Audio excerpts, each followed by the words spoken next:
Subhanahu wa ta'ala. So, di ko pa katukayan, no? Pakilala pa din ka natin may sambok natin may na speaker sini na gabi. First time na, sini ka natin may jamaah. Okay, na tiga kita at may yan. Sabab sa kanan pagdakwa sa pigatawag na agama ng Allah Subhanahu wa ta'ala. Nataran, Ustaz. Kaya ka bon. So, Wayline, yan na Sheikh, kaya graduate ato sa Jamiatul Imam sa Indonesia na Sheikh Muhammad bin Saud Muhammad bin Saud Al-Islamiyya Al-Islami, okay. Kuliyatu Sharia. Kuliyatu Sharia. Tapos, Kharis ko kaya puno ng sa atin niya. Kharis kaya graduate kaya puno nila Pun sa Azhar. sa Ateneo, tapos sa Azhar kaya puno Sa Cairo. sa Cairo, Egypt. So, madali kagraduate na karatan may Yosef. So, alhamdulillah, yung makaunan kita may nasambok na opportunity na ma-invite yan sini na gabi. So, di ko pa nagayon, pakila ko kamay yung karatan may Yosef. Wala yun na sa tiya si Sheikh Abdul Rahman Kadiraw. Alhamdulillah. Alhamdulillahi Rabbil Alamin. Wa usalli wa usallimu ala al-mab'uthi rahmatan lil alamin. Nabiyyina wa habibina Muhammad ibn Abdullah wa ala alihi wa sahbihi ajma'in. Amma ba'd, assalamu alaikum wa rahmatullahi wa barakatuh. Mapanabi ako kamayo gamiton tayang national language, yung Tagalog, sabab ng aon gyapoy mga yaga paningog, yaga follow ka naton na di magpakadag ng basa ng kagan. So, mapanabi ako kami inshallah ta'ala. Alhamdulillah, tayo ay nagpapasalamat kay Allah sa oportunidad na ito. Kauna-unahang pagpunta ko dito sa inyong lugar. Madalas, kung hindi sa Bongbong, doon ako kay Dato Bari sa Lari pala, sa patay na si Bari, no? Lari sa Tambungon. O hindi kaya palati halos sa Mabini. So, barakallahu fiik sa mga initiative ng ating mga organizers dito at mga ustad. Nandito tayo ngayon sa ika-17 na gabi ng ating qiyam sa buwan ng Ramadan. Dalangin natin kay Allah Ta'ala na tanggapin niya ang ating mga gawain, ang ating mga ayuno na isagawa natin ng matiwasay kaninang umaga. Mga kapatid sa Islam, ang sinuggest na topic sa akin ngayon ay patungkol sa pagkakapatiran sa Islam. Al-ukhuwa al-Islamiyya o al-ukhuwa al-Imaniyya. Pero magkagayon man, nais kong simulan muna itong ating munting muhadara patungkol sa kahalagahan ng iman. Ahamiyatul iman. Sapagkat hindi natin o si Allah Subhanahu wa Ta'ala ang siyang pumili sa atin na maging kabilang tayo sa mga mu'minin at kabilang tayo sa mga muslimin.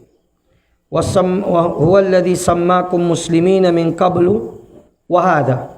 Sabi ni Allah, siya ang may nagbansag sa inyo ng mga mananampalataya na mga Muslim bago pa man ito o noon pa man at sa pagkakataong ito. Yan ang sinabi ni Allah Subhanahu wa Ta'ala. Kanya, ang isang tao na nais niyang sabihin niya o tawagin niya ang kanyang sarili na mananampalataya, kinakailangan na matiyak sa kanyang sarili kung nakapasok ba siya sa tauhid o hindi. Meron sa ating ipinanganak siyang Muslim, namana niya ang kanyang agama sa kanyang mga magulang, gaya ng sinabi ng Rasulullah sallallahu alaihi wasallam, sabi niya, kullu mauludin yuladu ala al-fitra fa abawahu ay yumajjisanihi aw yunassiranihi aw yuhawwidanihi. Sa hadith na muttafaqun ala sihhatihi, sinang-ayunan ng mga ulama ang pagiging sahih ng hadith na ito. Ang sabi ng sugo sallallahu alaihi wasallam, lahat ng mga ipinapanganak ay ipinapanganak sa fitra. Sa riwayat ni Abu Dawud sa kanyang lafadh, Sabi niya, kullu mauludin yuladu ala al-Islam. Lahat ng mga pinapanganak ay pinapanganak na Muslim. At ang kanyang dalawang magulang ang nagbabago ng kanyang pananampalataya, maging gagawin siyang Hudyo o Kristiyano, hindi kaya ay musyrik, yung walang kitab. So napakalaking role, maintindihan natin sa hadith na ito, ng tarbiya ng mga magulang sa kanyang anak at ng impluwensya ng mga magulang sa kanyang anak. Minsan magtataka tayo, bakit ang kaum natin ganito?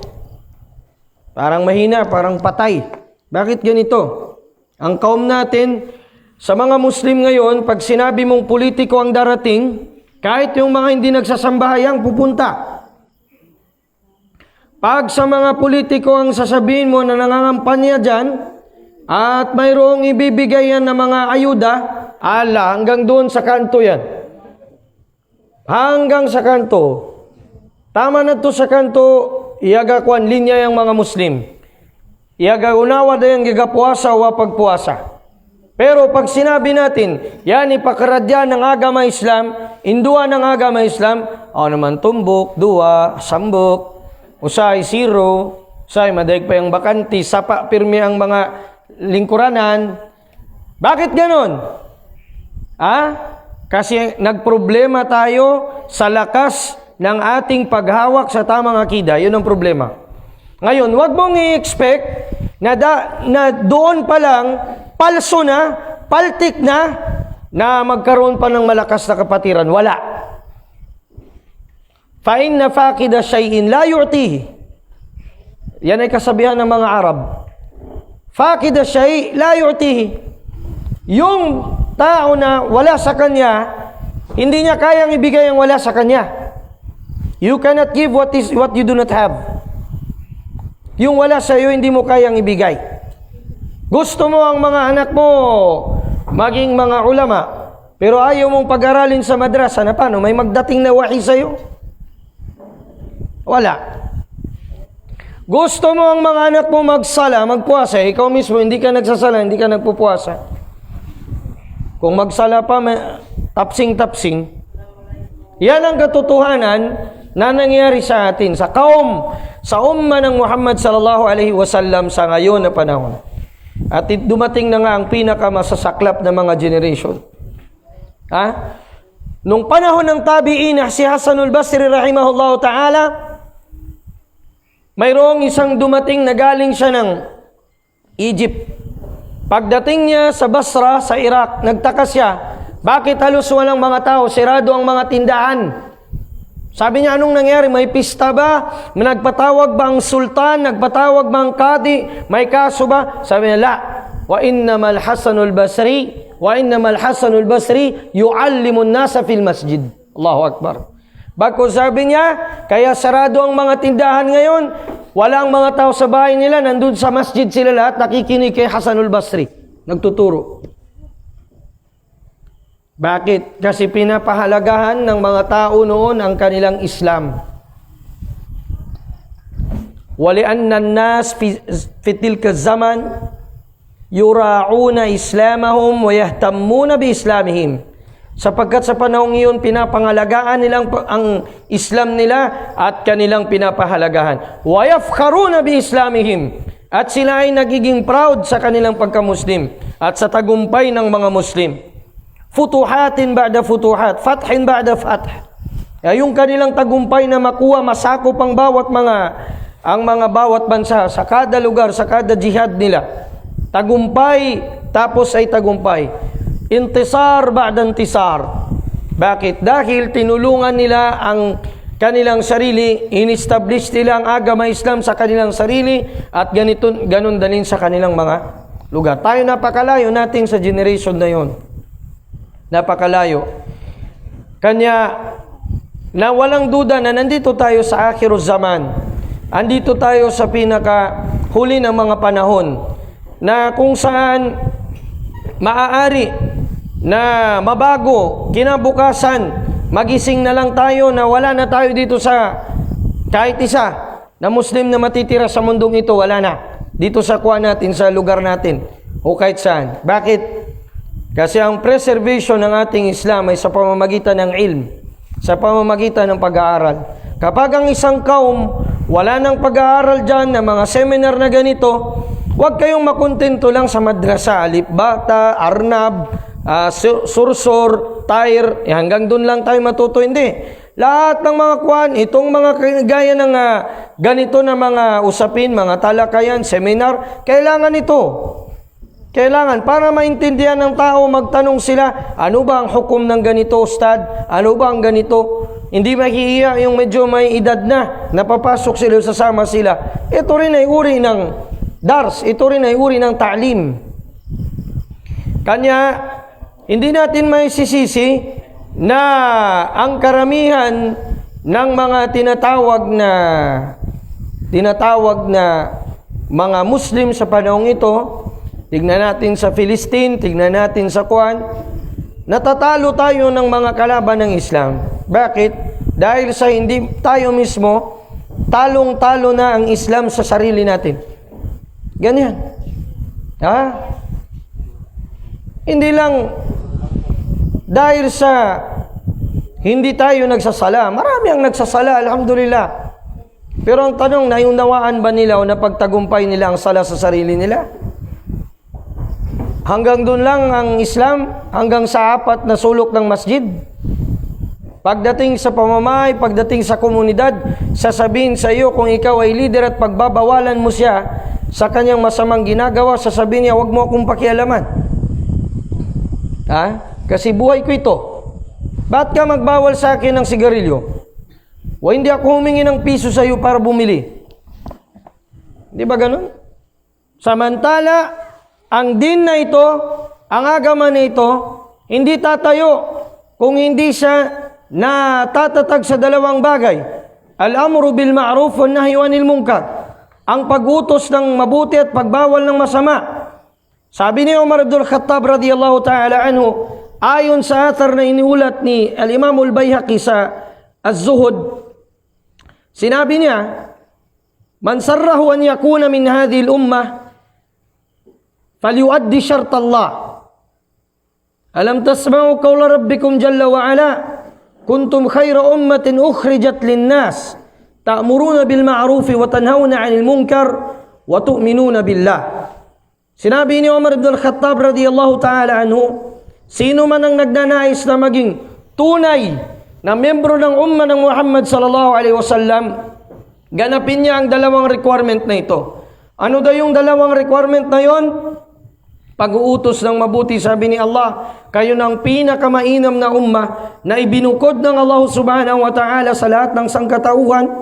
Nag-uutos kayo ng mabuti, nagbabawal kayo ng masama, at naniniwala kayo kay Allah ta'ala.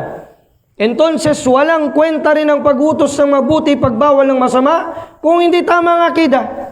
Kasi ang pulis, ang sundalo, pwede ka man nilang bawalan ng masama, utusan ng mabuti. Meron din silang mga sinapang. Mayroon pa silang otoridad kaysa sa iyo. Pero ang problema, wala sila sa tamang akida. Liban na lang sa naserbisyo ng mga Muslim na mayroon ding alam sa agama Islam at ginagamit nila ang otoridad nila at ang lakas nila para mapag-utos ang mabuti, mapagbawal ang masama na naayon sa Islam. Ang ma'ruf o ang kabutihan, hindi sa mabibilang na kabutihan kung hindi sa tinukoy na kabutihan o ma'ruf ng kitab at ng hadith. Mayroong mabuti sa tingin ng tao, hindi mabuti sa tingin ni Allah. Mabuti sa tingin ng tao ang maging pakisama ka. Ang mga Christian, mo ingon man ginasay mo, bay, shot lang gud gamay.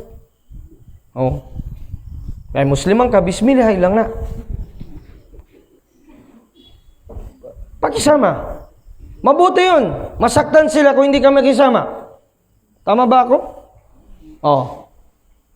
Usay lang gud ni Brad. Birthday, apil lang gud ka. Ay, lagog niya ta nga birthday ni. Sama ka dito. Pakisama man yun. Mabuti yun sa paningin ng tao. Sa paningin ni Allah, hindi. Hindi.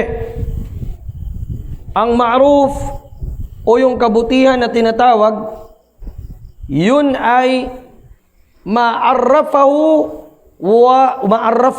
wa qabilathu syar'. Yung tinanggap ng syariah at tinukoy ng syariah ng Islam na yan ay mabuti. Yan ang mabuti. Ang mungkar, ang masama, maangkarat alayhi syar. Fasummiya munkaran. Ang syariah mismo, maangkara alayhi syar'u, fasummiya munkaran, yung tinukoy ng syariah natin na masama, at yan ay masama. Sa tao, narinig ko pa sa isang politician sa TV, kaning Islam usahay, dili po ni balansi nga relihiyon kay gutumon man ang tao pag Ramadan. Masama sa paningin nila. Paningin ng tao. Imagine mo yung anak mo, i-practice mo na magutom, hindi kakain. Masama sa paningin ng tao. Kung syahwa ng taong susundin, masama. Pero sa paningin ng Allah, hindi. Ang ma'ruf, ma'ruf. Ang mungkar, mungkar. Masama sa paningin ng tao, mag-asawa ang lalaking Muslim ng 2 hanggang 4. Masama, masakit. Sakit laban yan. Di ko gud kaya. Agad aon pa'y tuna na kagyan, kalabayan, padug sa surga. Basta ayaw gidin yan. Ayaw gid. Samantala, ang Allah subhanahu wa ta'ala, pinaintulot niya sa may kakayanan ng mga lalaki. فَإِنْ خِفْتُمْ أَلَّا تُقْسِطُوا فِي الْيَتَامَى فَانكِحُوا مَا طَابَ لَكُم مِّنَ النِّسَاءِ مَثْنَى وَثُلَاثَ وَالرُّبَاعَ. Memorize ng mga ustad, ng mga kalalakihan. فَإِنْ خِفْتُمْ أَلَّا تَعْدِلُوا فَوَاحِدَةً أَوْ مَا مَلَكَتْ أَيْمَانُكُمْ ذَلِكَ أَدْنَىٰ أَلَّا تَعُولُوا. Sabi ng Allah Ta'ala, kung hindi kayo maging makatarunganin sa mga, natatakot kayong hindi maging makatarunganin sa mga kababaihang ulila, piliin ninyo ang babaeng inyong nais na pakasalan mula 2, 3 hanggang 4. Kung kinatatakot ninyo na hindi kayo maging makatarunganin sa kanila, ay iisa lamang yung pakasalan, at yun ang maigi upang hindi dumami ang inyong mga pamilya at responsibilidad.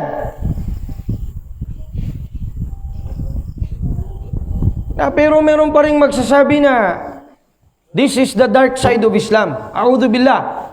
Mababae man malalaki, anumang ayatan ng Allah subhanahu wa ta'ala, ang kagalitan mo, hindi mo tanggap, sa tingin mo masama kasi masakit sa iyo, papasok kasi na sa sinabi ng Allah subhanahu wa ta'ala, dhalika bi'annahum karihu ma anzalallah fahabita anhum ma kanu ya'malun. Sabi ng Allah subhanahu wa ta'ala, dahil yun ay sa dahilang kanilang kinagagalitan ang ibinaba ni Allah subhanahu wa ta'ala sa kanila, at naging walang saysay ang lahat ng kanilang mga ginawa. Isa lang na sagisag ng agama, salaman o anumang utos ng agama Islam, ang hindi mo tanggapin, nasa Nawaqidul Islam al-Ashra ni Imam Muhammad bin Abdul Wahhab rahimahullah.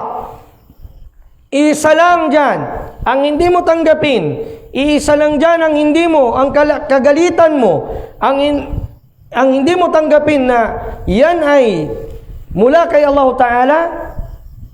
Tandaan mo, makalabas ka sa Islam. Maging walang saysay lahat ng sadaka mo, tarawih mo, wala kahit isa. Nakalabas ka sa Islam. Na ang mungkar, kung ano ang diniklara ng Sharia na masama.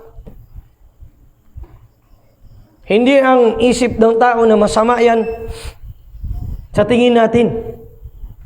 Hindi importante ang tingin natin. Ang importante ang sinabi ng Allah, sinabi ng Rasul sallallahu alaihi wasallam. Yan ang Islam. Napapaano nating sasabing mapapalakas ang iman natin kung mismo ang iman hindi natin alam paano anong ibig sabihin ng iman. Hindi natin alam o nababangga natin ang mga bagay na nakakasira sa iman. Sa tauhid. Marami ang nakakabangga na Muslim sa ating mga tauhid.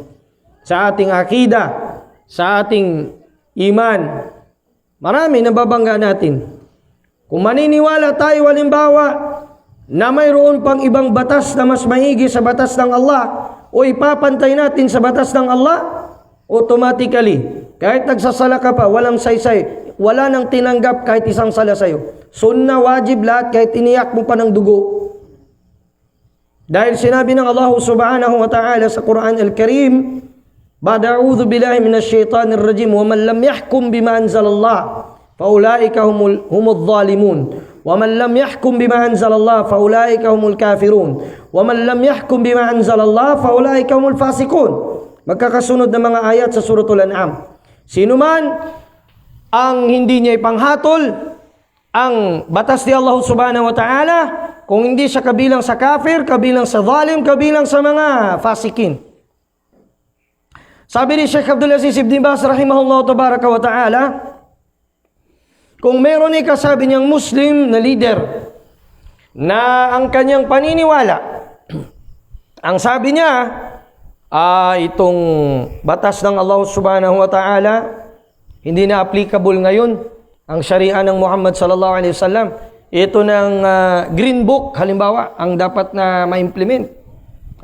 O hindi kaya itong konstitusyon ang ma-implement at hindi ang kuha ni Allah, kafir. Talabas sa Islam. Kung ang isa naman magsasabi na itong gawa ng tao na batas, magkapantay lang sa Sharia, parehas lang, walang pinagkaiba, kafir pa rin.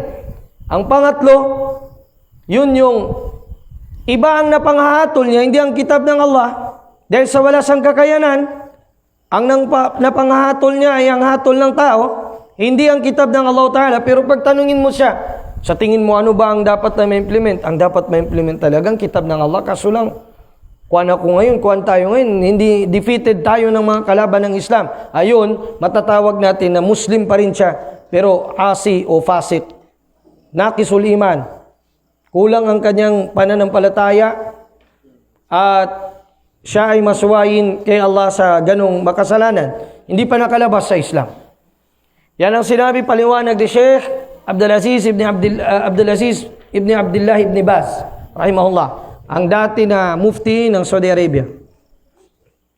Na sa iman, ang iman na tinatawag, mayroon siyang meaning sa Ahlus Sunnah wal Jamaah. Minsan nagagamit natin ang salitang iman sa maling kagamitan.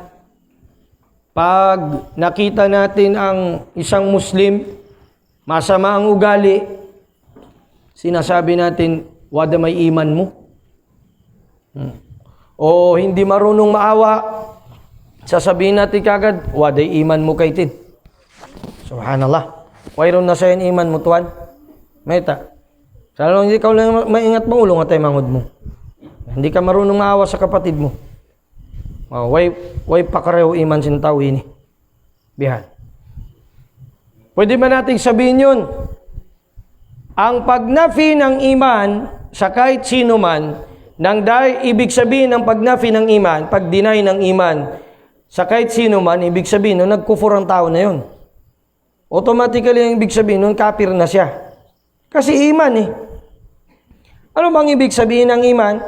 Ang sabi ng Ahlus Sunnah wal Jamaah, iman huwa tasdiqun bil qalb wa nutqun bil lisan wal amalu bil jawarihi wal arkan. Yazidu bita'ati ar-Rahman wa yanqusu bita'ati syaitan. Ang iman yung pananiniwalaan ng puso.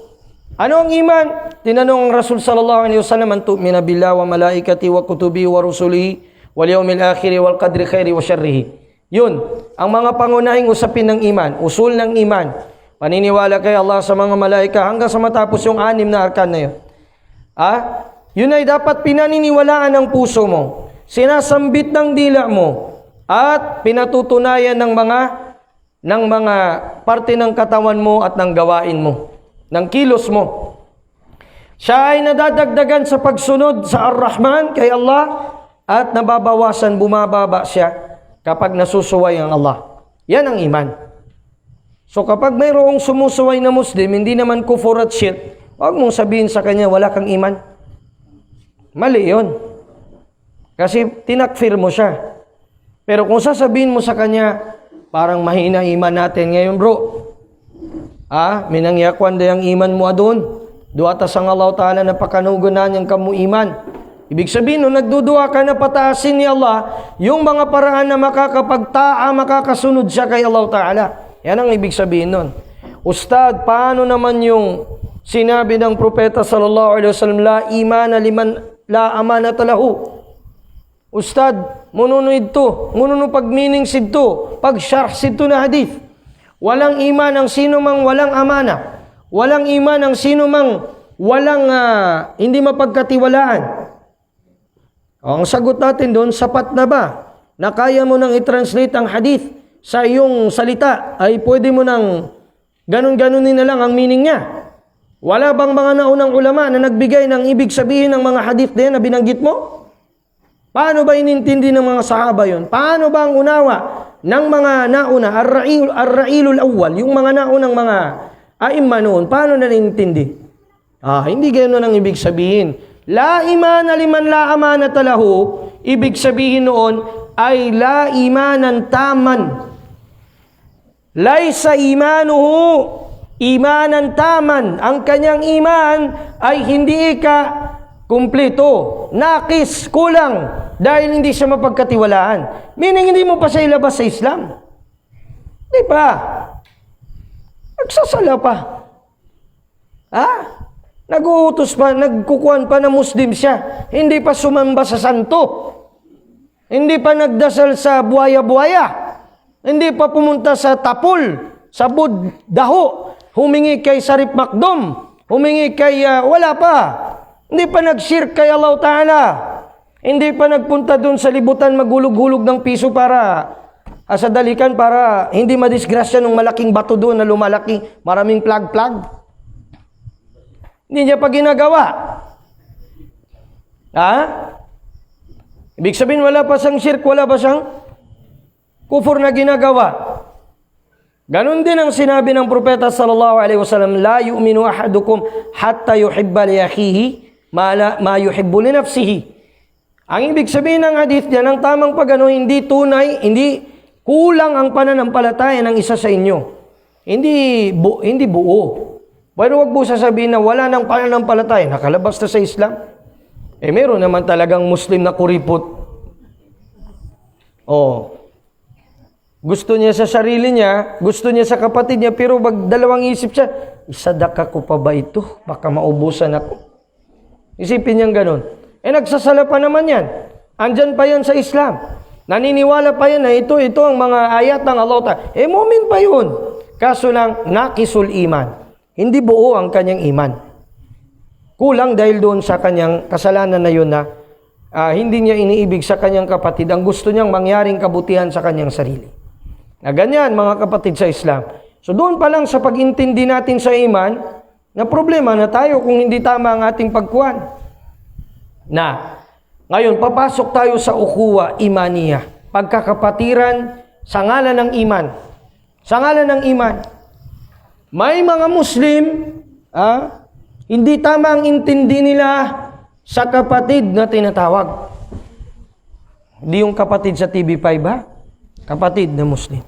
Sa buwan ng Ramadan na ito, na ipapakita ang kaisahan natin sa pagsimula pa lang ng Ramadan, sa pagdating pa lang ng Fajar, tigil na tayo kumain, tigil na tayo uminom, yung mga may asawa, tigil na sa kanilang gawaing mag-asawa, magsasana ng Fajar mula sa pagdating ng Fajar hanggang sa paglubog ng araw, nagkakaisa sabay-sabay tayong kumakain, sabay-sabay tayong uminom. Sa mga lupalop ng mundo, pag-ikot ng mundo, iba't ibang oras, pero iisa yung kanilang ginagawa sa buwan na ito. So doon ang tinatawag, sinasabi ng mga ulama, at nabanggit niya sa kitab na Maqasidus Saum, na isa sa maksad o maksud o tinatawag na purpose ng pag-aayuno ay yung mapaigting ang kapatiran sa pagitan ng saf o hanay ng mga Muslim. Tama yun? Okay. Pero kung titignan mo ang mga Muslim sa realidad, sa kanila mismo, personal, hindi. Tahsabuhum jami'a wa qulubuhum shatta. Sabi ni Allah, akalain mo o sa tingin mo nagkakaisa sila, pero yung mga puso nila nagkakawatak-watak sa katotohanan. Bakit? Kasi ang Muslim, hindi na gaya ng sinabi ng propeta sallallahu alaihi wasallam, Al-Muslimu akhul Muslim. Ang Muslim ay kapatid ng kanyang kapwa Muslim. La yadhlimuhu wa la yafsukuhu. Hindi niya ito dadaya, hindi niya aapihin, hindi niya sasamantalahan. Ngayon hindi. Hindi basta-basta samantala. Kaparehas silang nag-Allahu Akbar, nagpapatayan sila dahil sa lupa. Tingnan nyo ba sa mga area ng mga kapatid natin? Mapahuluyan, Maguindanao, Mapasaan, Mapamarawi. Lalo na ngayon sa panahon ng eleksyon. Magpatayan, magsiraan ng dahil sa dunya. Sabi ng Rasul sallallahu alaihi wasallam, wa inna masabi niya, akhafu alaykum an taftaha alaykum ad-dunya.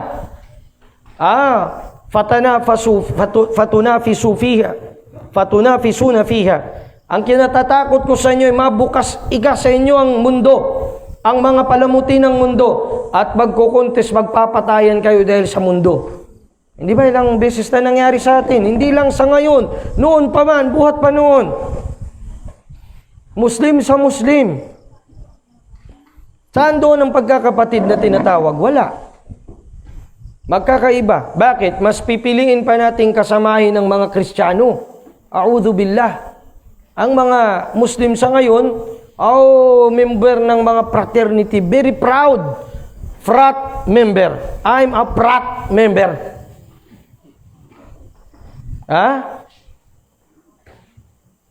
I'm your brother in fraternity. La hawla wala quwwata illa billah. Paano mo maging brother yun? Agad siyang paghihinan, di magpamunak. Brother mo. Sa panahon ng Pasko, nagpapasko, naniniwala siya na may anak ang Diyos. Paano mo maging brad yun? Bago ka maging brother, papaluin ka ng padel, pakakainin ka ng nginuya niya na chewing gum. Yan ba ang pagkakapatiran? Hindi yan ang pagkakapatiran. Ang pagkakapatiran ay nasa tamang akida, nasa tamang iman. Magising tayo mga Muslim sa panahon na ito. Huwag nating walang hayain at babuyin ang ating relihiyon. Lagi nating ginagawa yan. Mga kabataan o matatanda man ngayon, madyaw yan kay mamimbro ka gyapon ng Eagles, kay Eagles mangyapon ako. Anak? Yan yung tinuturo natin. Tapos kung mayroong mangyayari sa Philistine, sa mga kapatid natin, help Philistine, ay napaka-plastic mo naman. Mismo sa pamamahay mo, hindi mo na-implement yan. Mismo sa kuwan mo, ang tinanim mo na akida sa mga anak mo, tinanim mo na pananaw ng pananampalataya sa kanila, okay lang makipagkapatiran sa mga hindi Muslim. Hindi pwedeng makipagkapatiran sa kanila. Hindi ka pwedeng makipagsabayan sa kanta nila na with God as our Father, brothers all are we. Hindi ka ba nalalaswaan at nasusuka sa sinasabi mo? Sabi ng Allah subhanahu wa ta'ala sa Quran, innamal mu'minuna ikhwa, fa-aslihu bayna akhawaykum, wattaqullaha la'allakum turhamun. Sa Suratul Hujurat, ang tunay lamang na magkakapatid ay ang mga mananampalataya. Labas doon ang hindi mananampalataya. Hindi mo pwedeng sabihin, mga kapatid kong Christian, iboto nyo ako sa halalang ito dahil kahit Muslim ako, ang akong kasing-kasing Kristiyano lang gyapon. Patay ka. Gawas ka sa Islam do. Pinagbibili mo ang iyong pananampalataya sa konting halaga para manalo ka sa politika. Politika ng tagot, hindi politika ng Islam. At hanggang nandyan pa at malakas pang magsalita ang mga sinungaling at ang mga musyrikun at pinagyayabang nila ang shirk nila, magising at maisip nawa natin, mga kapatid, na tayo nasa din ng katotohanan. Bakit wala tayong lakas, loob na sabihin at ipahayag ang katotohanan ng tauhid na samantalang nasa totoo tayo? Si Umar ibn al-Khattab radiyallahu ta'ala anhu, nagtanong siya sa Nabi Muhammad sallallahu alaihi wasallam nung bago pa siyang kapapasok sa Islam. Sabi niya, ya Rasulullah, alasna alal haq. Ya Rasulullah, hindi ba na sa katotohanan tayo na agama? Sabi ng Rasul sallallahu alaihi wasallam, bala. Ya Umar, Sabi niya, Ibn al-Khattab, bala, sumagot si Umar ibn al-Khattab, bakit di ka, sabi niya, nagtatago tayo sa bahay na ito, sa Darul Arkam bin Arkam. Hindi ba dapat ay pinapahayag natin ang din natin? At simula noon, buhat noon, sila ay pumunta sa Makkah na nagsasala at nagtawaf. Ang mga mu'minun, ang mga kauna-unahang mga Muslim. Nasa katotohanan ka. Hindi mo kailangan ng mga kuffar para ikaw ay lumakas. Abadan. Ang izza o ang lakas kay Allah subhanahu wa ta'ala. Al-izzatu lillahi jami'a. Innal izzata lillahi jami'a. Ang izza ay doon kay Allah subhanahu wa ta'ala. Hindi dito sa mga tao, hindi sa United Nations, hindi dyan sa mga kuwan na yan. Ang kapatid natin na mu'min, kapatid mo na Muslim, yan ang tunay mo na kapatid. Hindi ang kapatid sa TV5. Hindi ang kapatid na bunalan sa bago ka mukuhan. Hindi ang kapatid na kailangan may benepisyo muna sa partido nila bago ka maging kapatid nila. Hindi ganyan ang kapatid. Ang kapatid sa Islam, kapatid mo sa iman. Nagsasabi ng la ilaha illallah, Muhammadur Rasulullah, sumusunod sa kitab ni Allah, pag binabasa sa kanyang kitab ni Allah subhanahu wa ta'ala, nagsasabi siya, sami'na wa ata'na gufranaka rabbana wa ilaykal masir. Narinig namin ya Allah at sumunod kami. Ang kapatawaran mo ya Allah ang aming hinihiling at kami ay magbabalik sa iyo. Yan ang mu'min. Yan ang kapatid mo. Bukod niyang lumon mo na pigalong na, kay si Abdullah, si Abdul Nasir, yung pangalan si Abdul Aziz. Pero pagdating sa kuwandang usapin ng Islam na para mong hindi kapatid, mabagsik sa Muslim, kapwa Muslim, malumanay sa kafir. Yan ang nangyari sa atin. Yan ang katangian ngayon ng Muslim sa ngayon. Pag mayroong kafir na darating, Sir, Sel, yari ka lang yung 5 by Sel. Dito ka pala, Sel. Muslim! Magagalit sa kapatid na Muslim. May takaw siya magkon-kon ka ako. Ay, magatod-atod ka ako. Lugito ko sa mata mo yan. Alisin ko yung mata mo. Ting-ting ka na ako magkon-kon ka na. Tigbasod ako doon. Kapatid na Muslim. Magka-diferensya lang tayo ng konti. Minsan sa mga maliliit na mga bagay, hindi natin mapasensya. Pero pag kafir yan, mangurog na ta. Lanas siya. May problema ka sa akida mo, kapatid. Yan ang tanda ng hina, ng tamasok mo sa tamang akida. Tanda yan. Yan ang resulta ng mahinang paghawak mo sa akida, sa alwala wal bara. Dahil kung matibay ang alwala wal bara sa puso, hindi ka ganyan. Sabi ng Allah Ta'ala, Muhammadur Rasulullah, walladhina ma'ahu ashidda'u alal kuffar, ruhama'u bainahum. Ano daw ang katangian ng Muhammad sallallahu alaihi wasallam at ng mga sahaba? Ashidda alal kuffar. Pagdating sa mga kuffar, pagdating sa mga kalaban ng Allah Ta'ala, mabagsik. Pagdating sa mu'min, maawain. Si Imam Ahmad ibn Hanbal rahimahullah ta'ala, nakita siya ng isa ng estudyante isang beses, naglakad, nakapikit, nakasulubong ang mga kufar, nakapikit. Sabi ng mga estudyante niya, Imam Ahmad, limada tughmidu aynayka wa anta tamshi. Ya Imam Ahmad, bakit mo pinipikit ang mata mo habang naglalakad ka? Sabi niya, inni ara, sabi niya, man yakfur billah, man qala anna Allah ittakhadha waladan. Nakikita ko, sabi niya, ang mga taong nagsasabi na si Allah ay nagkaroon ng anak. Nakita ko, makakita tagkapir, labi ng politiko. Totoo yan. Hindi nang joke. Akala natin joke lang, pero totoo yan. Nangyayari sa atin. Naging masyado tayong complacent sa ngayon. Naging masyadong maluwag tayo sa ngayon sa ganyan. Lalo na pag magkukonsert na, si Andrew A, si Kuan, campaign rally, Imam Ahmad ibn Hanbal as-Shaybani, Hindi niya maatim tignan. Dahil alam niya na nag-shirk kay Allah Ta'ala, pinakamasamang uri ng shirk pa talaga ang magtambal ka kay Allah, ang sabihin nila nagkaroon ng anak ang Allah Ta'ala. Takadus samawatu yatafattarna min wa tanshaqqul ard wa takhirrul jibalu hadda an da'aw lirrahmani walada. Magkapunit-punit ng muntik ang kalangitan. Muntik nang magkahulog ang mga kabundukan at muntik nang magkahati-hati ang lupain nang sabihin ng tao na ang Ar-Rahman, si Allah, ay nag-angkin ng anak. Wa ma yanbaghi ayyattakhidha ar-Rahman walada. Wa ma yanbaghi lir-Rahmani an yattakhidha walada. Hindi nararapat, hindi angkop sa Ar-Rahman na magkaroon siya ng anak. Tapos gaganon-ganin mo lang. Happy ka. Gusto ko, happy ka. Ha? Happy ka rin. Happy ka rin sa kanya. Sa kanyang pagkakapir. Sa pagsamba niya, bago lang patay ang Diyos nila, nabuhay noong Sunday.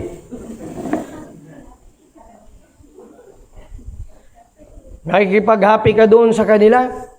Idua mo, nagabayan sila ng Allah Ta'ala, but not to the extent, wag doon sa kuha na para mo silang kakapatirin na parang Muslim na.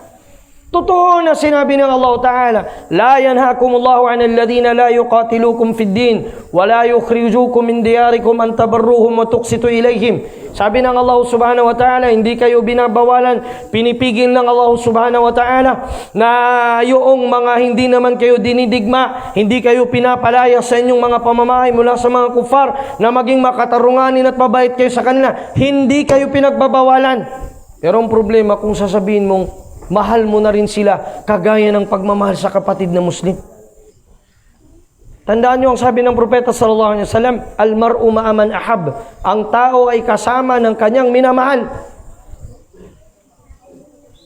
Mahal kita basta't mahal kita. Iniisip nila ay hindi mahalaga.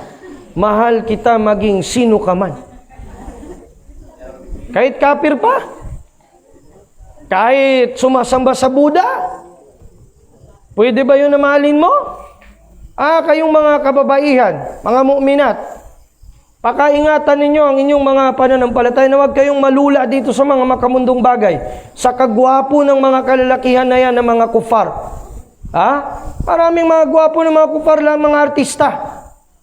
Ngayon, ilan sa mga kababaihan nating mga Muslima, makinig kayo mga tatay, ilan sa mga Muslima ngayon, na sinasabi nilang mas gusto pa nilang makapangasawa ng kafir kaysa Muslim. Marami. Personally, nagtanong sa akin nung isang symposium ko, may nagtanong, Ustad, di ba ko magadusa kung malugwa ko sa agama Islam? Sabab ng aun-aun uyab ko na Bisaya, upat katuig, adto ko kanan, adto ko mabati sang agama nilan, yang piagalaw nga God Islam. Dakwa ng problema natin, bakun kit yan hindi yan problema lang ng kaum na yun, problema natin lahat ng mga Muslim. Kayo ba, hindi ba kayo makaramdam doon ng pagkaabugho at galit sa ngalan ng agama Islam sa kapatid nating babae na ganun ang kanyang kinahinatnan? Kung hindi kayo makaramdam ng ganun, i-check din nyo ang inyong akida. Kasi baka mamaya, kulang na ang tinatawag na inyong pagka-Muslim. Kulang na ang iman ninyo. Kasi wala na kayong concern sa kapatid ninyong Muslim. Kapatid mo yan. Ang agama Islam, agama na pakialamero. Ang agama natin. Papakialaman niya pati ang sa loob ng bahay mo. Kung tama ba ang ginagawa mo, ini-implement mo ba ang sharia ng Allah Ta'ala o hindi? Tignan mo yan. Bakit? Sa hina ng tarbiya ng mga magulang, magigising ka na lang isang araw, mga anak at apo mo, andun na sa simbahan. Yagamisa na ng kagan. Yang kadunan, iyanda kamayo, iyan uman kamo kay Father. Yan yang lawas ng kadunan, kadawatan ko kanan dako. Nakakatawa, pero realidad, maaring mangyari. Dahil sa walang pakialam ang Muslim sa kanyang kapwa Muslim, dahil naging masyado tayong diplomatic, naging masyado tayong democratic, ganyan ang nangyari sa atin. May leader, may imam, may mga dato, pero tabya, halos walang function. Pangalan lang. Pag may nangyayari, pupunta pa rin sila sa barangay. Ang Kristiyano mo na nga, sige, manindog ta karon, magampo sa ta sa tong Ginoo, sa ngalan samahan, sa anak, sa Espiritu. O karon, unsa may kaingon nimo, Abdullah? Ikaw kuan, nganong magbulag man mo? Di ba mga Muslim mo? Magsabot-sabot mo. A'udhu billah. Hindi man nakakahiya. Nakakahiya mga kapatid. Samantala sinabi ni Allah subhanahu wa ta'ala sa Quran, sa Suratun Nisa 60, Alam tara ila alladhina yaz'umuna annahum amanu bima unzila ilayka wa ma unzila min qablik. Yuriduna ay yatahakamu ila at-taghut wa qad umiru ay yakfuru bih. Wa yuridu ash-shaytanu an yudhillahum dalalan ba'ida.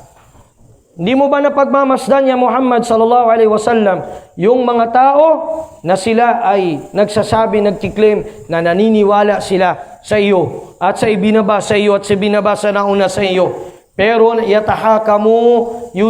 yuriduna yatahakamu ila taghut. Gusto nilang magpahukom sa tagot. Samantalang pinagbawalan na sila ng Allah Ta'ala na gawin ito. At ang gusto ng syaitan ay mailigaw sila ng malayong pagkaligaw. Yan ang gusto ng syaitan. Sa buwan ng Ramadan na ito, ang mga malalaking syaitan, mastermind nakatali. Ang mahihina, malaya. Kaya kung sino ang ngayon na gumawa ng natalo ka ng mahinang syaitan lang. Isa kang mahinang nilalang. Sabi ng ghost fighter. Hindi mo binigay yung 100%. Alam mo? Muslim sa Muslim, magkakasuhan. Kakaso doon sa papayil sa korte. Sinong korte yun? Kafir. Gusto ng kafir yan na tayo na mga Muslim nagkakawatak-watak dahil dyan. Kasi kaya nila tayong i-divide at kaya nila tayong atakihin. Divide and rule tactics ng kufar. Farrik tasud, sabi nila. Divide and rule. Yan ang gawain ng mga hindi mananampalataya. Kaso tayo, masyado tayong naging maluwag sa bagay na yan. Kala natin okay lang. Kasi abogado manggidgyapon yung anak. Yan yung abogado. Inatbangay dagit kami. Abogado to abogado. At to na kami sa husgado magakita. A'udhu billah. Ano ang utos sa atin ng Allah subhanahu wa ta'ala kapag mayroong hindi pagkakaunawaan ng mga hindi mananampalataya? Mayroong hindi pagkakaintindihan ng mga Muslim. Dalawang grupo ng mga Muslim na hindi nagkakaunawaan. Sabi ng Allah subhanahu wa ta'ala, wa in ta'ifatani minal mu'minina iqtatalu fa aslihu bainahuma fa in baghat ihdahuma 'ala al-ukhra faqatilu allati tabghi hatta tafi'a ila amrillah. Sabi ng Allah ta'ala, kung may dalawang grupo ng mga mananampalatayang nagpapatayan sila, hindi yun basta-basta away, discuss, nagpapatayan, ayusin ang gusot sa pagitan nilang dalawa. Fa-aslihu bainahuma. Hindi sinabi doon, ash'ilun nar bainahuma. Hindi sinabing, mas pagliyabin ang apoy sa pagitan nila. Hindi. Sa atin ngayon, hindi man. Kung nag-aaway yung dalawang yun ang gusto ng mga marites at tulits. Lalo na pag mag-asawa, lagi. Pahit gid kita, kay mga bubay kita. Sige, ka-support kami kamo. Yung lalaki naman, kangidentin. Dapat yun, atalak na mag-yun yan. Kaya pakita gid yung authority mo. Subhanallah. Yan yung syaitan uman. Para magbulag yung mag-asawa. Magbuwag yung mag-asawa. Ang syaitan, hindi niya na-appreciate yung kanyang mga alipores. Isang hadith ni Imam Muslim, isang beses ajma iblis a'wanahu minasyayatin. Yung kanyang mga syayatin kanyang tinipon. Sabi niya, "Mada fa'alt? Anong ginawa mo?" Sabi nung isa. Sabi niya, lam atruk rajulan. Sa araw na ito, master, hindi ko iniwan yung isang tao liban na lang na nakapagnakaw siya. Okay. Ikaw, anong report mo? Lam atruk, sabi niya, shakhsan illa wakad zana. Okay. Hindi ko iniwan hanggat di nagsina. Okay lang. Sabi niya, hindi ko tinantanan yung mag-asawa, hindi ko napaghiwalay. Sabi ng syaitan, okay, very, very good. Pinaupo siya ng syaitan doon sa kanyang trono, nilagyan ng crown. Yan ang gusto ng syaitan. Mapaghiwalay yung magkapatid, mag-away yung magkapatid, ang kaum hindi na mag-usap, yung mag-asawa, magkatabi, hindi na mag-usap, hanggang maglamigan na, hanggang maghiwalay na. Yan ang gusto niya, tagumpay siya doon. Number 1, tagumpay siya. Hindi naman natin sinasabing haram ang talak, dahil yan ay kabilang sa mga sinabatas ng Islam, pinahintulot sa mga hindi na talaga tatalab na mga pagsasama ng mag-asawa. Pero tandaan ninyo, ang pakakaingatan ninyo, ang mga tinatawag na mga patibong ng syaitan kung papaano niyang paghiwalayin ang mag-asawa hanggang sa isang buong jamaa, isang buong kaum ang magkakawatak-watak. Mga kapatid sa pananampalataya, sabi ng propeta sallallahu alaihi wasallam, la tahasadu, wala tabaghadu, wala tadabaru, wala tahassasu. Sabi ng propeta sallallahu alaihi wasallam, huwag kayo ikang mag-inggitan sa isa't isa. Huwag kayong magtalikuran sa isa't isa. Huwag kayong magkagalitan sa isa't isa. At sabi niya, wakunu ibadallahi ikhwana, maging magkakapatid kayo sa isa't isa. Sabi ng propeta sallallahu alaihi wasallam, mathalul mu'minina fi tawadihim wa tarahumihim wa ta'atufihim kamathalil jasadil wahid idha ishtaka minhu udwun tada'a sairul jasadi bis sahari wal humma. Rawahul Bukhari wa Muslim. Sabi ng sugo sallallahu alaihi wasallam, ang kahalintulad ng mga mananampalataya sa kanilang pagmamahalan, sa kanilang pagmamalasakit at awa sa isa't isa ay kagaya sila ng isang katawan, na kapag ang isa man ng parte ng katawan ay makaramdam ng pagkapagod at ng fever, buong katawan ay magrereklamo sa sinasabing sakit. Ngayon hindi ganun. Umiyak man o sumagsigawan man ang mga kapatid natin sa Burma, magsigawan man ang kapatid natin sa Afghanistan, magsigawan man ang mga kapatid natin sa Kashmir, India, magsigawan man ang mga kapatid natin sa kahit saan, ni isang patak ng luha hindi tayo iyak. Pero pag sinabing, I pray for Ukraine, number 1 ang Muslim. Profile pic pa, I stand for Ukraine. Saan man i-stand ni mo ito? Duha man nakakapir na gaway. Russia versus siya. Si Putin versus si Vladimir at si Vladimir. Kita rin gibinuangan ba? Isa naman na sila kagrupo. Si Vladimir o si Vladimir. Isa lang nakatribo sila, nag-away sila. Tayo naman na ng palataya,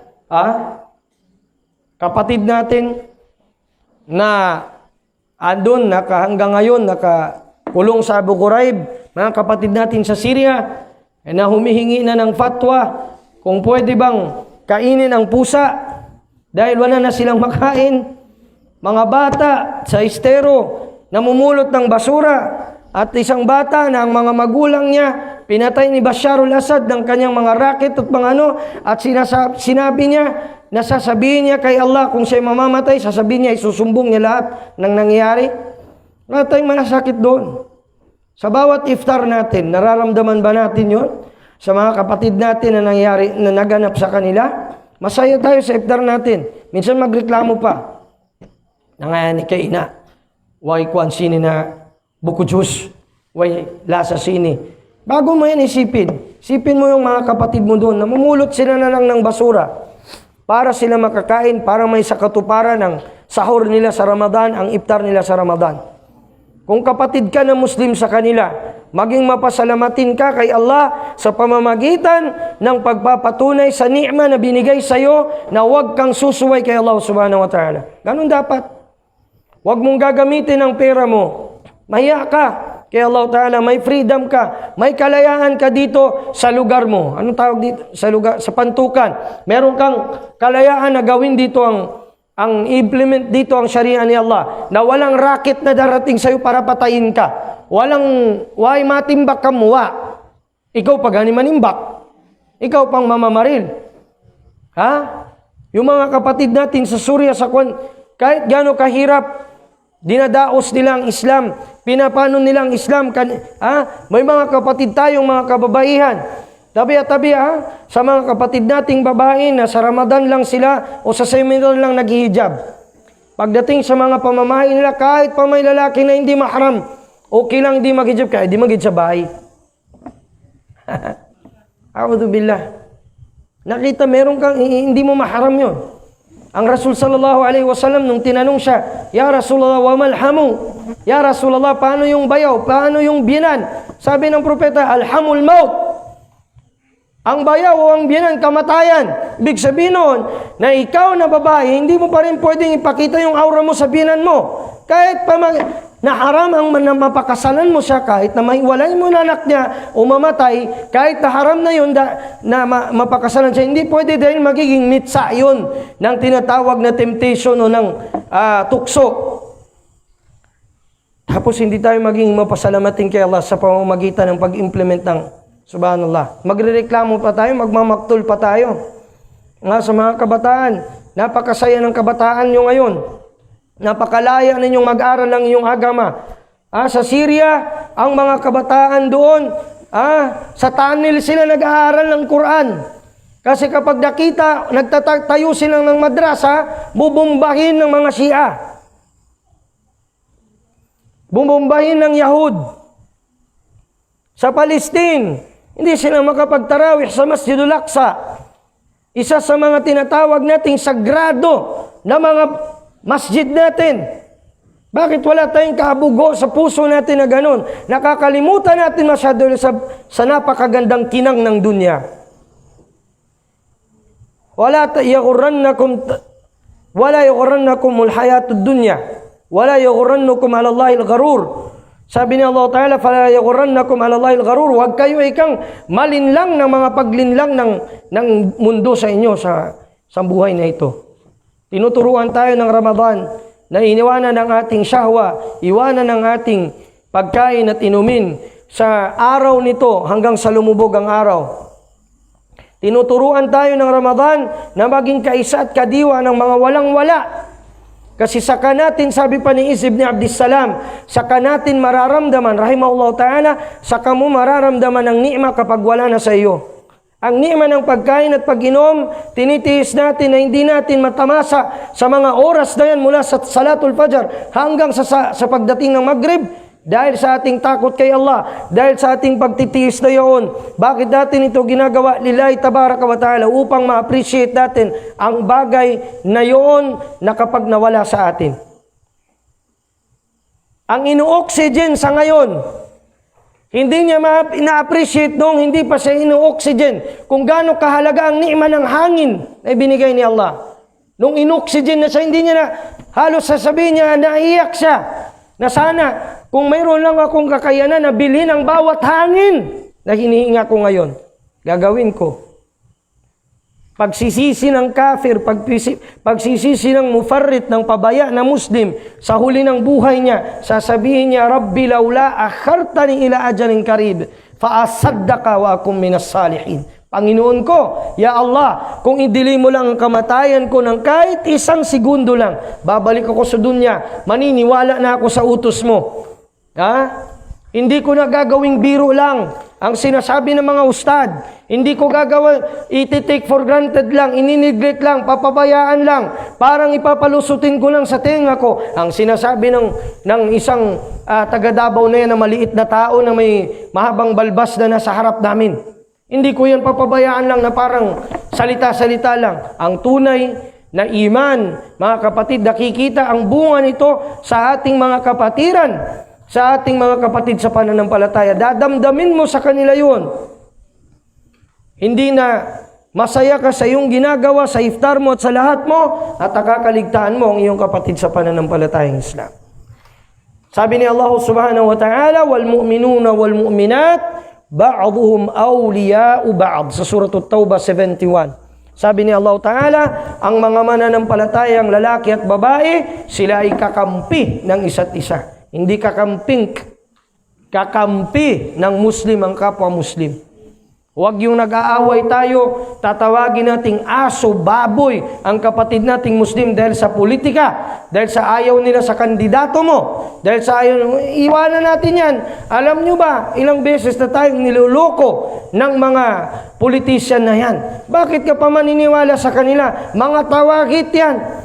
Matapos na bigyan ng kahit kunting kindi ang mga muro, pagkatapos niyan, ang mga muro nagpapatayan sa isa't isa sa maliit na kindi na yon.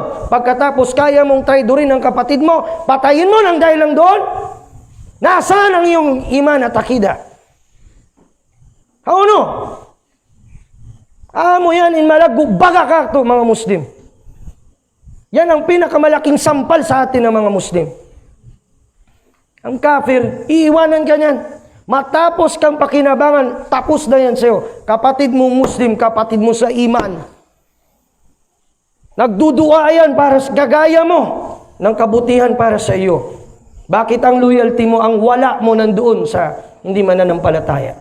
Na dapat ang baraa mo nandoon sa kanya. Malaya ka doon sa hindi mananampalatayang yun. Yan ang problema sa atin.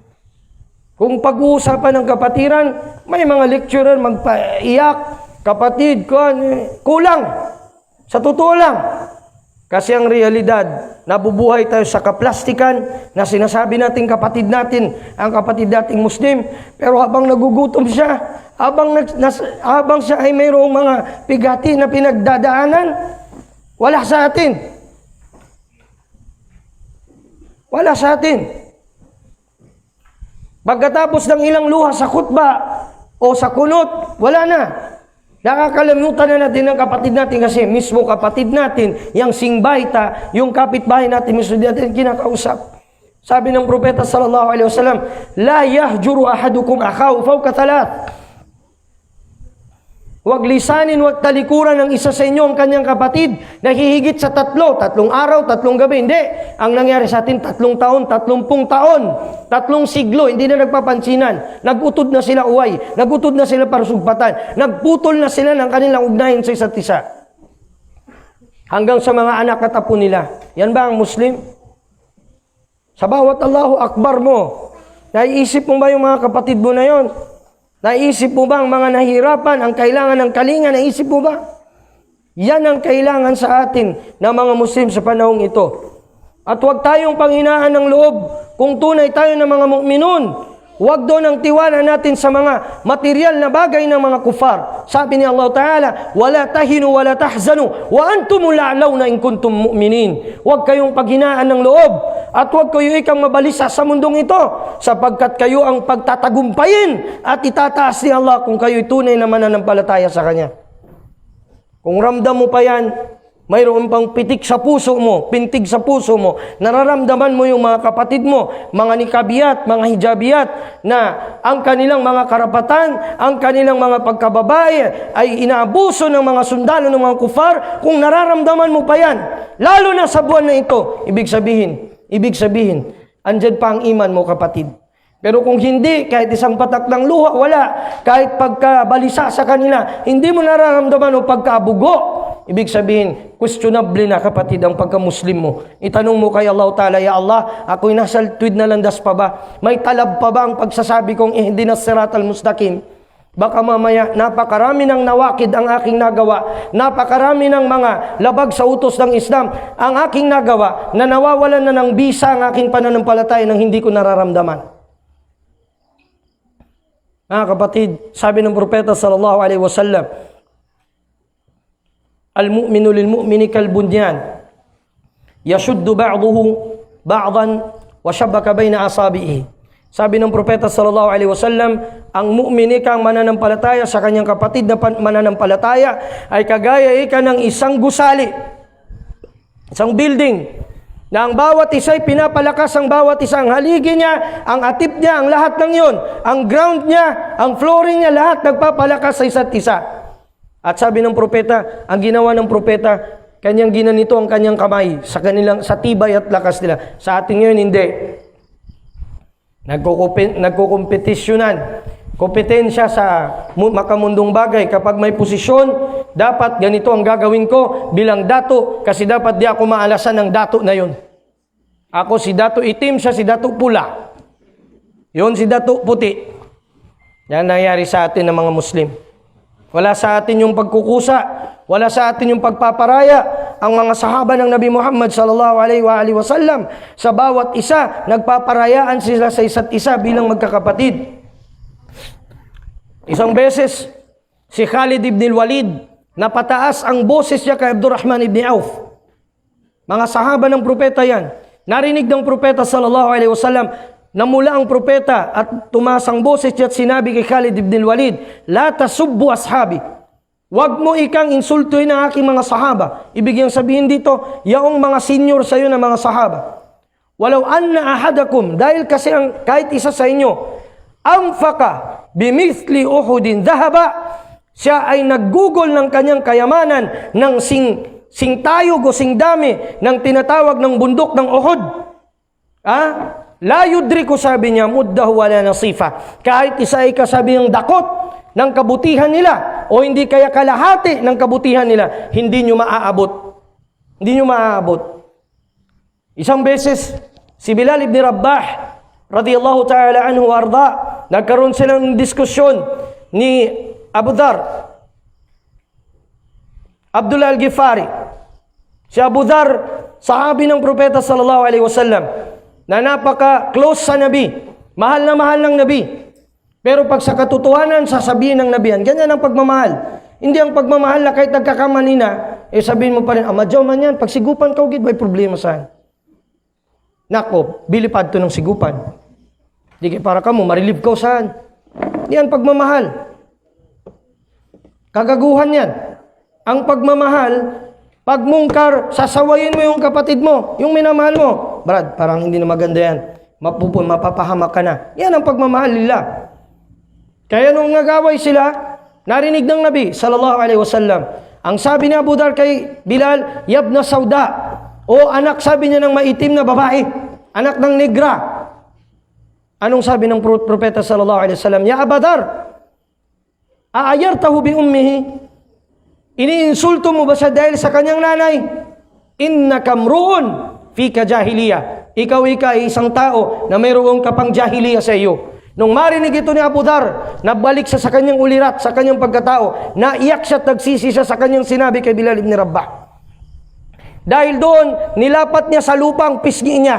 At sinabi niya, Abu Dhar, sabi niya, ya Bilal, hindi ako aaahon dito sa disyertong ito hanggat hindi mo maapakan ang mukha ko para mapatawad mo lang ako. Subhanallah. Mga sahaba ng Nabi sallallahu alaihi wasallam. Kung tayo pa yon, ang mga pride ng bawat isa, hindi talaga kaya. Kasi pride bar at saka surf. Ang propeta sallallahu alaihi wasallam, ang sabi niya, inna afdalakuma man yabda'u bis salam. Yung dalawang nag-aaway, ang pinakamainam sa kanila, yung unang magsasabi ng salam. Sa atin, wala. La salam, wala kalam, agad pa si babu salam wa. Ayan, mga Muslim. Realidad sa atin. Kaya paano natin mapapaigting ang kapatiran kung mismong tayo hindi natin napanghawakan ng Islam natin ng tama? Bakit? Ang punto rito, mga kapatid, babalik sa pinaka-basic na ibig sabihin ng Islam. Ano yun? Huwal istislamu lillahi bitawhidi wal inqiyadu lahu bitta'a wal bara'atu minasyirki wa ahlihi. Yan ang ibig sabihin ng Islam. Ang Islam, pagsuko sa kautusan ni Allah, ang pagyakap sa kanyang kalooban, pagsunod dito ng walang pagtatangi, walang pagpili, at ang paglayo, pagiging malaya, baraa sa shirk at sa tagatangkilik nito. Pero hanggat nasa puso mo pa rin na magkapantay o minsan nga mas nakakahigit pa ang kafir kaysa kapatid mo na Muslim, ibig sabihin, questionable ka, kapatid. Questionable ang Islam sa iyong sarili. Papaano pa kaya sa iba? Papaano mo pang mapag-igting ang kapatiran ni ikaw mismo hindi ka kapatid sa Muslim, sa kapatid mong Muslim?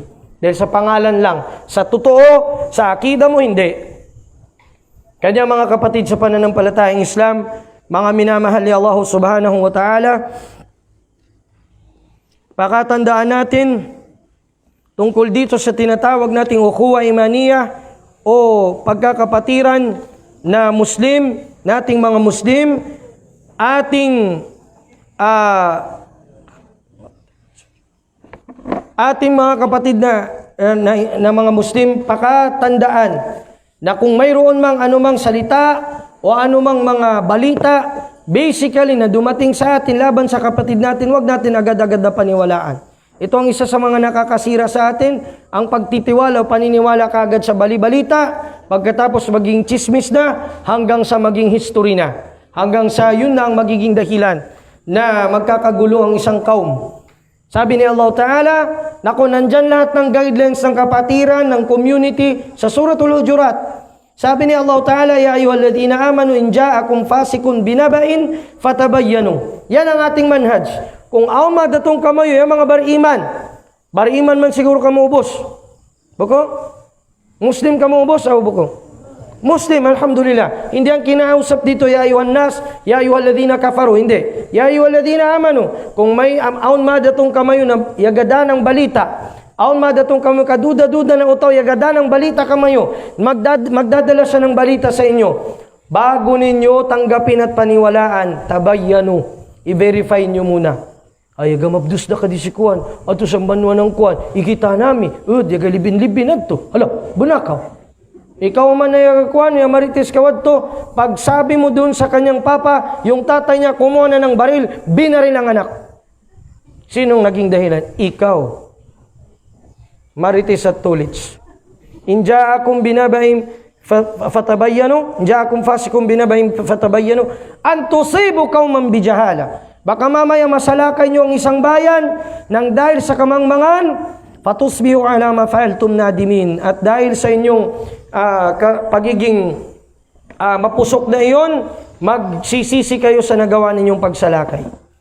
Wa'alamu anna fikum Rasulullah law yuti'ukum fi kathiri min al-amri la'anittum. Kung susundin kayo ng propeta sa lahat ng inyong mga desisyon, mawawala kayo. Mahiwalay kayo sa katotohanan. Kanya, mga minamahal ni Allah subhanahu wa ta'ala, bilang mga kapatid ninyo na taga Davao, dalangin ko kay Allah subhanahu wa ta'ala na mapabilang tayo sa mga tunay na humahawak sa lubid ni Allah at maging tunay tayo ng mga magkapatid at huwag tayong magkawatak-watak sa kitab at sa hadith.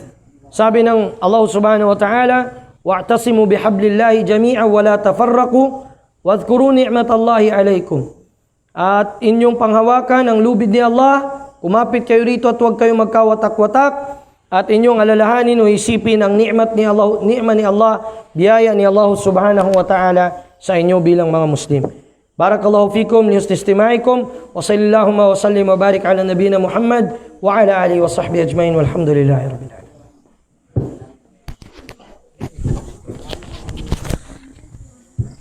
Alhamdulillah sa Sukulak. sukulak